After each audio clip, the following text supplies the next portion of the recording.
2015년 6월 5일 작은마을교회 금요 예배를 시작하겠습니다. 우리도 함께 임재의 찬양 함께 찬양하도록 하겠습니다.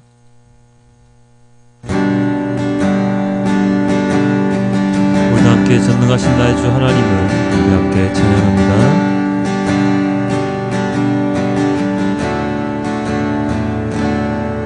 전능하신 나의 주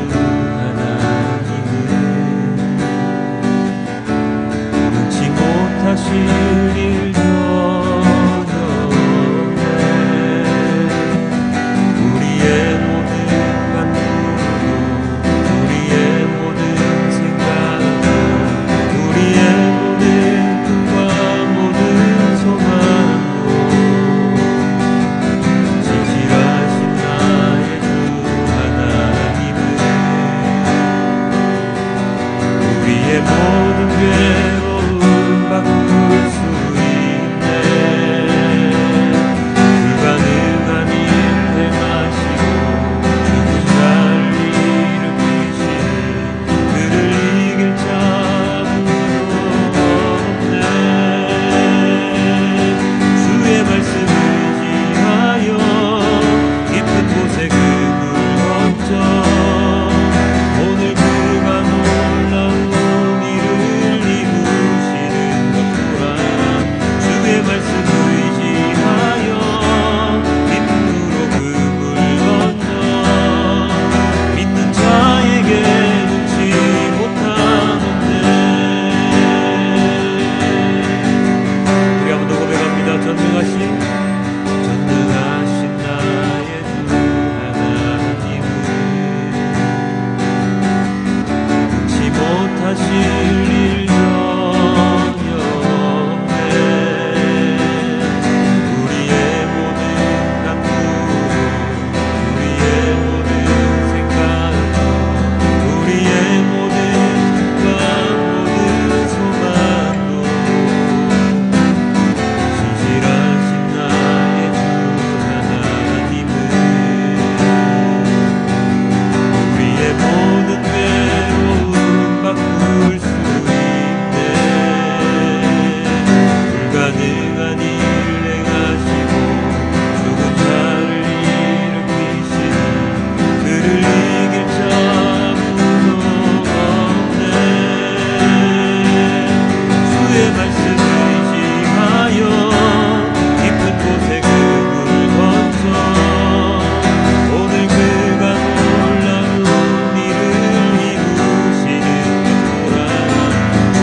주의 말씀 의지하여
주의 십자가 지고 예배 우리 함께 찬양합니다.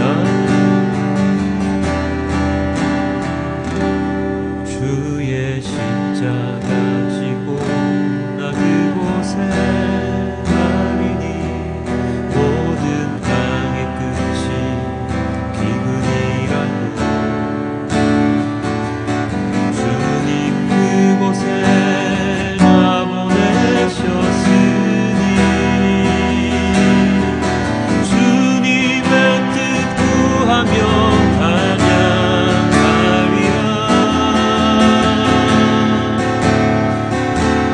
주의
아버지 하나님 감사합니다. 오늘 이렇게 금요일 밤 모여서 주님께 예배드리는 저희의 시간과 공간을 허락하여 주심 너무나도 감사합니다. 오늘도 마태복음의 말씀을 들으며 보며 읽으며 하나님 아버지의 길을 따라 예수님의 그 길을 따라 함께 동행하고자 하오니 오늘 이 시간 많은 것을 깨닫게 하시고 언제나 주님의 자녀로서 주님의 제자로서 살아가는 우리가 될 수 있도록 인도하여 주시옵소서. 이 모든 말씀 우리 주 예수 그리스도의 이름으로 기도드렸습니다. 아멘. 오늘의 말씀은 마태복음 15장 21절에서 28절까지의 말씀입니다. 우리 함께 보겠습니다. 예수께서 거기서 나가사 두로와 시돈 지방으로 들어가시니 가나안 여자 하나가 그 지경에서 나와서 소리 질러 이르되 주 다윗의 자손이여 나를 불쌍히 여기소서.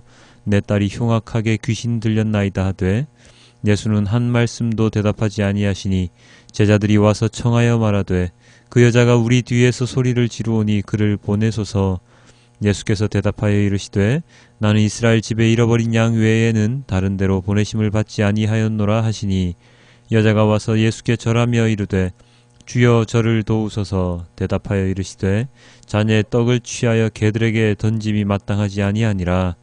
여자가 이르되 주여 올소이다마는 개들도 제 주인의 상에서 떨어지는 부스러기를 먹나이다 하니 이에 예수께서 대답하여 이르시되 여자여 내 믿음이 크도다. 내 소원대로 되리라 하시니 그때로부터 그의 딸이 나으니라. 아멘. 창세기에 보면 이런 본문이 있습니다.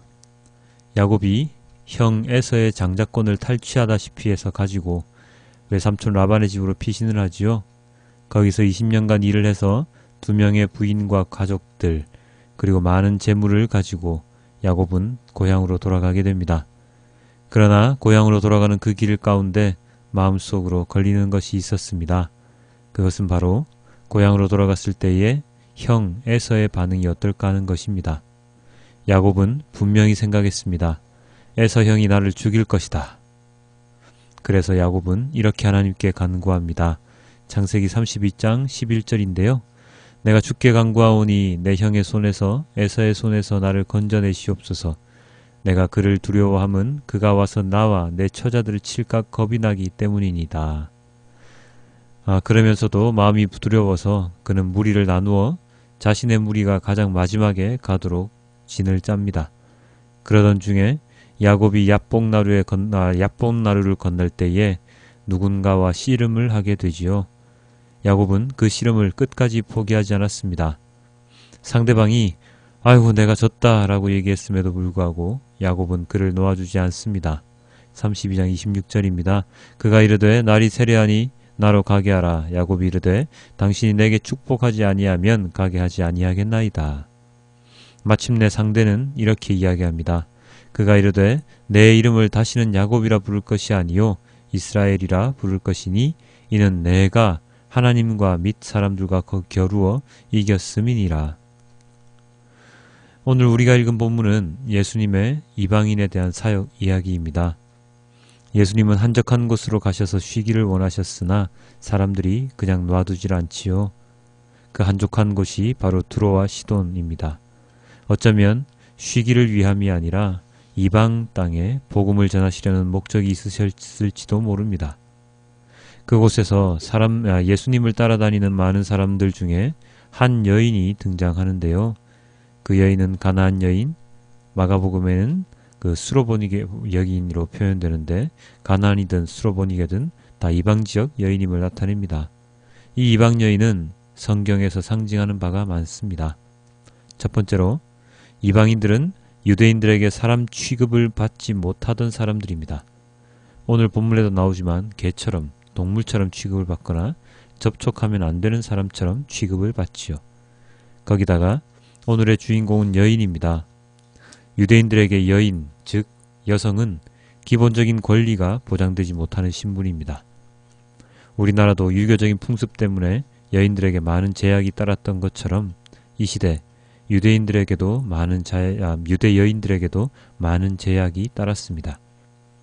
참고 자료에 따르면 당시 여자들은 공회에 예배에 참석할 수 없었고 성전에서도 여성 제한 구역 내에 있어야 했습니다. 그리고 심지어 여자들은 성경을 모독한다고 해서 성경을 만지는 것도 금했습니다. 남자는 여자와 오랫동안 말을 하면 안 되었는데요. 그것은 아내도 해당되고 공적인 자리에서 여자와 말하는 것 자체도 금지가 되었습니다. 이런 신분을 가진 이방 땅의 여인이 예수님을 따라옵니다. 그리고 부르짖습니다. 22절입니다. 가난한 여자 하나가 그 지경에서 나와서 소리질러 이르되 주 다윗의 자손이여 나를 불쌍히 여기소서 내 딸이 흉악하게 귀신 들렸다이다 하되. 이방 여인인데 유대인이 아닌데 유대인처럼 예수님을 다윗의 자손 주님이라고 부르고 있습니다. 이 여인이 어디에서 예수님의 소식을 들었는지는 잘 모르지만 그 여인은 줄곧 예수님에 대한 이야기를 소문을 듣고서 예수님을 만나고자 하는 열망, 그리고 예수님이 자신의 어려움을 해결해 주실 수 있을 것이라는 믿음을 가지게 된 듯합니다. 특히 그 문제가 자신의 문제가 아닌 자녀의 문제이기 때문에 어쩌면 더 예수님의 존재에 대해 갈망했는지도 모릅니다. 아, 예수님이라면 나의 딸을 고쳐주실 수 있을 거야 하면서 말입니다. 부모들은 자신이 아플 때보다 자녀가 아플 때 더 마음이 찢어집니다.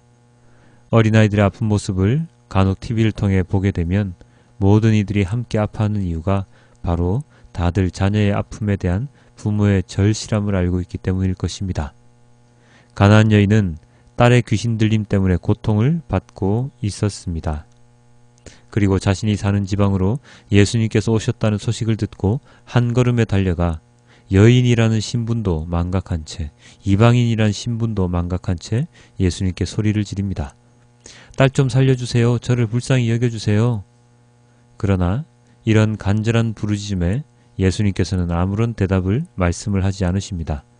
그러자 제자들이 더 귀찮은 듯이 예수님께 간청하지요. 23절입니다. 예수는 한 말씀도 대답하지 아니하시니 제자들이 와서 청하여 말하되 그 여자가 우리 뒤에서 소리를 지르오니 그를 보내소서. 여인의 행동뿐만 아니라 우리는 제자들의 이 언행을 통해서도 배우는 것이 많습니다. 제자들의 이 말은 전혀 낯설지가 않지요. 그들은 예수님을 따라다니며 많은 것을 보고 듣고 배우지만 예수님께서 정말로 가르치고 싶으셨던 것은 제대로 배우지 못했던 것 같습니다. 예수님을 따라오는 군중들을 향해서 그들은 유대인으로서의 선민의식 또는 내가 예수님의 제자라는 그 권위의식 같은 것들로 인해서 예수님을 찾는 사람들을 배척하는 실수를 많이 저지르지요. 사케오 때도 그랬고 혈루증 여인 치유 사건 당시에도 그랬습니다. 이런 모습은 현대를 살아가는 우리들에게도 많이 나타나는데요. 예수님께서 보살피셨던 많은 이들은 병자, 죄인, 위로받아야 할 자들이었습니다. 오늘날에도 언제나 있는 사람들이죠. 특히나 오늘 본문에 나오듯이 예수님께서는 이방인, 즉 유대인들이 지극히 천하게 생각했던 자들 또한 위로하여 주셨습니다. 그런데 오늘날 그리스도인들의 모습은 어떤 모습이 많습니까? 한데 뭉치는 모습이 많지요. 교회 다니는 사람들끼리 끼리끼리 뭉치는 것을 좋아합니다. 특히 교회 내부에서도 자신의 뜻에 맞는 사람들끼리만 성경 공부를 하고 나눔을 하고 교제를 하는 모습을 많이 볼 수 있습니다. 사회의 패거리 문화가 교회에서도 없어지지 않는 현상입니다. 그로 인해서 사랑으로 치유받고 회복되어야 할 많은 성도들이 교회에서조차 왕따를 당하는, 내쳐지는 알 수 없는 현상이 벌어집니다. 이는 성도들 간의 문제뿐만 아니라 교역자와 성도 그리고 교역자와 교역자들 간에서도 많이 일어나는 일들입니다. 귀찮음, 신경쓰기 싫음, 나와 상관없는 일에는 끼어들지 않음 등등의 이유로 우리가 진정으로 함께해야 할 사람들을 놓치는 경우가 참 많지요. 오늘 본문의 제자들도 그랬습니다. 제발 이 여인 좀 가게 말씀 좀 해주세요. 개역개정 성경은 그나마 부드럽게 번역이 되어 있는데요. 메시지 성경에는 이렇게 되어 있습니다. 아, 여자가 우리를 귀찮게 합니다. 어떻게 좀 해주십시오. 성가셔 죽겠습니다. 그제야 예수님께서는 이야기를 하십니다. 나는 너를 돌볼 권한이 없다. 나는 유대인들을 위해서 왔다. 그러자 여자는 예수님께 다시 대답을 합니다. 아, 제발 저 좀 도와주세요. 이런 간절함에도 예수님께서는 비수를 꽂는 말씀을 하시지요. 26절입니다. 대답하여 이르시되 자녀의 떡을 취하여 개들에게 던짐이 마땅하지 아니하니라. 여인을 개로 비유하였습니다. 내 자녀 유대인들에게 줄 것을 개들 너 이방인들에게 주는 것은 안 된다 라고 말입니다. 자존심이 팍 상하는 말씀인데요. 이 정도 했는데도 너 안 갈 거야? 라는 마음이 들 정도입니다. 보통의 사람 같았으면 이 소리를 듣고 에잇 당신이 도대체 뭐 그리 대단하게 나한테 욕지거리야? 하면서 돌아갔을 것입니다. 그렇지만 여인은 끝까지 예수님을 놓지 않습니다. 27절입니다. 여자가 이르되 주여 올소이다마는 개들도 제 주인의 상에서 떨어지는 부스러기를 먹나이다 하니 자녀를 둔 어미의 심정으로 마지막 한 줄기 빛이라도 동아줄이라도 잡겠다는 심정이었는지 어떤지는 알 수 없지만 그녀는 마지막 끈을 놓지 않았습니다. 자, 오늘의 본문에는 대화가 참 많이 등장하지요. 예수님과 여인의 대화, 제자들이 예수님께 드리는 대화. 그런 점에서 오늘의 본문에서 우리는 결과보다 이 대화에 초점을 더 맞춰야 할 것 같습니다. 어떻게 살펴볼까요? 저는 이렇게 보고자 합니다. 우리는 우리의 간절함이 있을 때 혼자서 이리저리 방황을 하는 경우가 많습니다. 혼자서 해결하기 위해서 백방으로 뛰어다니는 경우가 많다는 이야기이지요. 인간이라면 당연한 일입니다. 도와줄 누군가가 필요한데 그 누군가가 누구인지 알기 힘듭니다. 그래서 주변 사람들에게 그리고 가족들에게 도움을 요청하지만 제대로 된 해결책을 찾기는 많이 힘듭니다. 특히나 건강, 재정 문제에 있어서는 더 심하지요. 그럴 때 일반인들이 아닌 그리스도인들이라면 어떻게 해야 하겠습니까? 오늘 그 모범을 여인이 우리에게 가르쳐 주었습니다. 여인은 주님, 주님, 주님 이 주님을 부르짖으며 예수님을 향해 소리를 질렀습니다.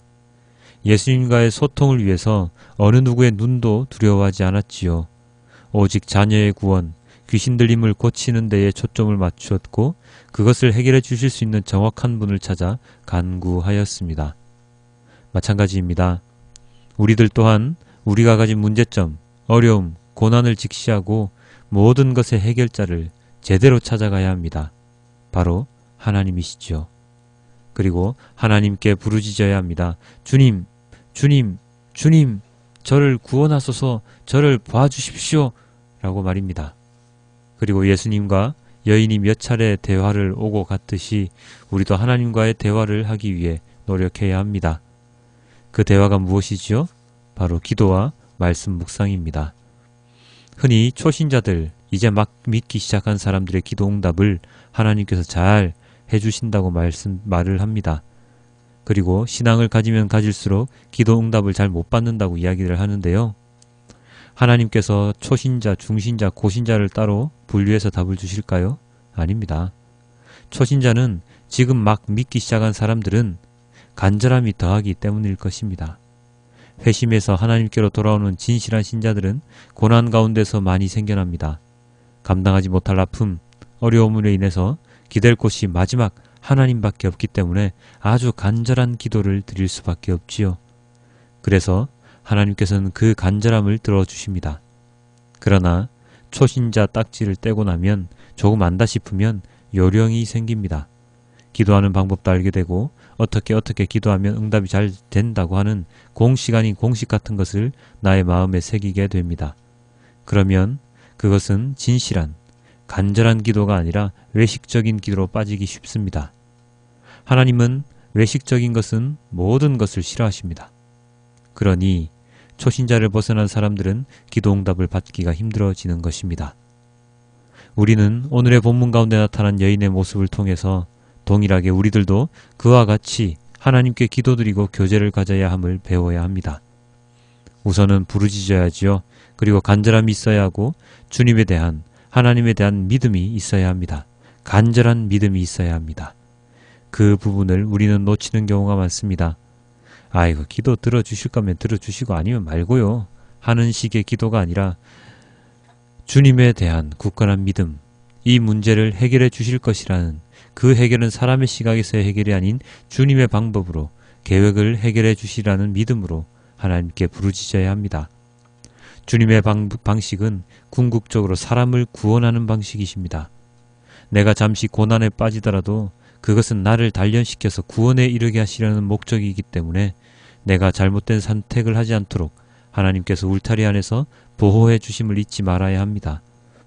그러한 굳건한 믿음 가운데서 하나님과의 교제, 기도, 찬양, 예배를 드릴 때 주님은 고개를 돌리시사 나를 바라보시고 이렇게 이야기를 하실 것입니다. 28절입니다. 이에 예수께서 대답하여 이르시되 여자여 내 믿음이 크도다. 내 소원대로 되리라 하시니 그때로부터 그의 딸이 나으니라. 내 믿음이 크도다. 내 소원대로 될 것이다.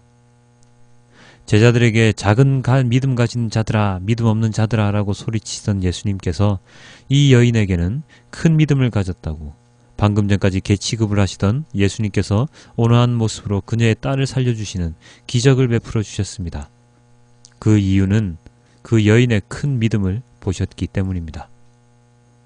우리도 이러한 삶을 살아야 합니다. 이 여인처럼 이방인의 신분이지만 큰 믿음으로 하나님을 따르는 간구하는 삶을 살아야 합니다. 유대인으로, 선택받은 유대인으로 살지만 작은 믿음, 예수님을 배척하는 자가 되어 살지 말고 이방인, 구원받지 못할 신분으로 예수님을 믿어서 결국에는 예수님의 계획 안에서 구원받는 큰 믿음을 가진 자가 우리는 되어야 합니다. 그것을 위해서 우리는 기도하고 묵상하고 찬양해야 합니다. 그것이 바로 신앙생활이고 믿음생활입니다. 사랑하는 성도 여러분, 여러분의 믿음 생활을 교회 몇 번 나간 것으로, 성경 몇 번 통독한 것으로, 헌금 많이 내는 것으로 기준을 삼지 마십시오. 믿음 생활은 하나님을 얼마나 믿느냐, 하나님 말씀에 얼마나 순종하느냐, 예수님이 바라보셨던 곳을 향하여 우리가 얼마나 나아가느냐가 더 중요합니다. 교회의 잘못된 가치관들, 성전 건축 중심, 헌금 액수 중심, 보여주기식의 믿음 생활을 과감히 던져버리고 골방에서 간절히 기도하는, 두 랩돈을 내더라도 나의 가진 모든 것을 주님께 드리는 모습을 보일 때 하나님께서는, 예수님께서는 우리를 믿음 큰 자로서 일컬어 주실 것입니다. 하나님과 대화하는 데 시간을 더욱 많이 할애하십시오. 하나님의 사역을 더 잘 알기 위해 노력하십시오. 순종할 수 있는 방법을 더 많이 찾아내십시오. 그래서 큰 믿음 생활을 할 수 있도록 채찍질을 하십시오. 그것이 진정한 그리스도인이 행해야 할 것들입니다. 오늘도 마무리하는 시점에서 지난 한 주간 살아왔던 삶을 반성하고 앞으로 남은 주간 그리고 다가올 새 주간을 어떻게 보낼 것인지 깊이 묵상하는 하루가 되시길 주님께 기도드립니다. 내 믿음이 크도다. 그 말씀을 우리도 동일하게 듣는 그러한 하루하루가 되시길 주님께 기도드립니다. 기도하겠습니다. 아버지 하나님 감사합니다. 이방 여인이 간절히 예수님을 부르짖으며 따라올 때 어떠한 무시를 당하고 어떠한 취급을 당해도 자녀의 귀신 들림을 고치고자 그 고칠 수 있는 분은 예수님밖에 없다는 그 믿음을 굳건하게 지니고 끝까지 참고 예수님께 간구했던 그 이방 여인의 믿음처럼 그 믿음을 우리가 본받아 우리 또한 하나님 아버지께 무릎 꿇고 나아가 주님께 우리의 모든 것들을 간절히 바라는, 그리고 하나님을 믿는 믿음 생활을 온전히 할 수 있도록 아버지 하나님께서 인도하여 주시옵소서. 예수님께서 개 취급까지 하시면서 그 이방 여인을 떨쳐보내려 하셨지만 이방 여인은 절대로 떠나지 않았습니다. 그러한 이방 여인의 모습을 보시고 그녀를 시험했던 예수님께서 그 믿음을 크도다 말씀하신 그 상황을 우리가 언제나 잊지 않고 살아갈 수 있도록 도와주시옵소서. 우리가 어떤 고난 가운데 있더라도 예수님을 믿는 믿음 변치 않도록 하시고 예수님께 나와서 언제나 울부짖으며 부르짖는 우리가 될 수 있도록 아버지 하나님께서 또한 인도하여 주시옵소서. 여전히 지금 이 시간 많은 이들이 하나님 아버지 앞으로 나오지 못하고 세상의 환락 가운데, 유흥 가운데, 세상 일 가운데 파묻혀 살아갑니다. 그 모든 영혼들 하나님 아버지께로 나오게 하시고 하나님 아버지의 말씀을 듣게 하시고 하나님께 기도하고 찬양하는 삶을 살아갈 수 있도록 인도하여 주시옵소서. 메르스로 인해서 이 세상이 너무나도 시끄럽습니다. 아버지 하나님, 모든 것들이 잘 해결될 수 있도록 도와주시고 대응을 제대로 하지 못하고 있는 이 나라, 이 모든 시스템을 고쳐주시사 아버지 하나님께서 그 질병으로부터 우리가 해방될 수 있도록, 자유할 수 있도록 아버지 하나님께서 인도하여 주시옵소서. 여전히 위로받아야 할 사람들이 너무나도 많이 있습니다. 고통 가운데 있는 사람들이 너무나도 많이 있습니다. 우리들 또한 마찬가지입니다. 고난 가운데 너무나도 어렵다는 말을 입에 달고 살아갑니다. 아버지 하나님, 그럼에도 불구하고 주님께서는 우리 잃지 않고 계심 우리가 믿고 나아갈 수 있도록 도와주시고 그 어떤 고난 어려운 가운데서도 주님께서 구원해 주시리라는, 주님께서 다 지켜주시리라는, 대신하여 싸워주실 것이라는 그 믿음을 끝까지 잊지 않고 버리지 않고 살아가는 우리 모두가 될 수 있도록 인도하여 주시옵소서. 이 모든 말씀 우리 주 예수 그리스도 이름으로 기도드렸습니다. 아멘.